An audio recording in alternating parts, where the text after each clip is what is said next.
ما خپل نوم ولی الله ده، مولانا ولی الله د ډانډي در په خیل سره تعلق لرم. لکه څنګه چې تاسو پاته د چنن ورځ په ټوله دنیا کې د بچیو د حقوق د تحفظات ورځ مناو کیږي. نو په دې حواله سره به زه دومره ووایم چې وړه بچیون دا د میشتو د مستقبل سرمایه دو، او رسول الله برات په یو حدیث کې فرمایي چې تاسو د علماو عزت کوي، د مشرونو قدر کوي، په وړه باندې شفقت کوي. شفقت نه مقصد دا ده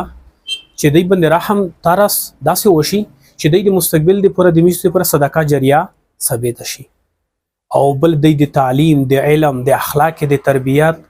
میشتو شچې کې مو د پرورش وکړي. د میشتو لپاره به ولته دا صدقه جاریه وي، او کنه وی الله تعالی به د قیامت پر ورځ خپل بال باج میشتو ټول نه پښتنه کوي. دی وجه نه زه مختصر په هم ټول مسلمانانو تداویر کوم چې تاسو بچون د دینی تعلیم سره او د عصري تعلیمات سره د سره خامخا تاسو دغه مصروف سوتئ. مون منور خان دا د درپخیل کلی سره می تعلق تا نن په ټوله دنیا کې د بچیونو د تحفظ او د چکیم حقوق دي د ورځ منو کیږي. د بره شبه زه دا وایم چې دا وړي کې مشمون دي، دا د میشتوس نوې نسل دا میش به نوی ثبوت دا خلک راوون دي، دا باغ دور به دی سمبلوي د ملک او د قوم.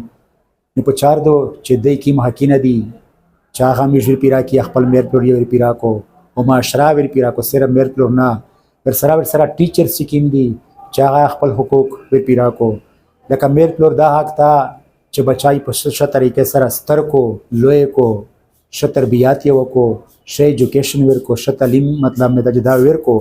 او کوشش وکړو چې داسې تعلیم ورکو چې آینده وخت چې کوم راون وخت ته پاشه دای خپل فائدہ زونه خو ملک او قوم ته فائدہ وي.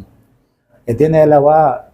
چې کیم استوزون دی هغه په چار دو چې دای تاسو سبقینه وایي په ښه طریقه سره به پوي کو، دای ته ګایډ لاین ورکو چې یاره تبه سکرل غوړې دای انټرست وکتل شي، بدنصیبی وتا یا سوي تا یا کنه چې مطلب دلته ژوند کې خامخا مجبور کړی چې نه تبه خامخا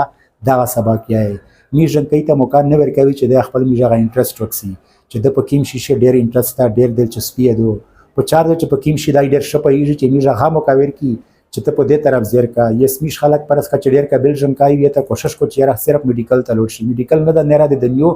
شی په پاکستان شی په ملک کوم شی لوی پوسټینا دی هارد چې مطلب ش کامیاب ژوندۍ په شته ردای شي ملک کوم ته فائدہ رسوي شي.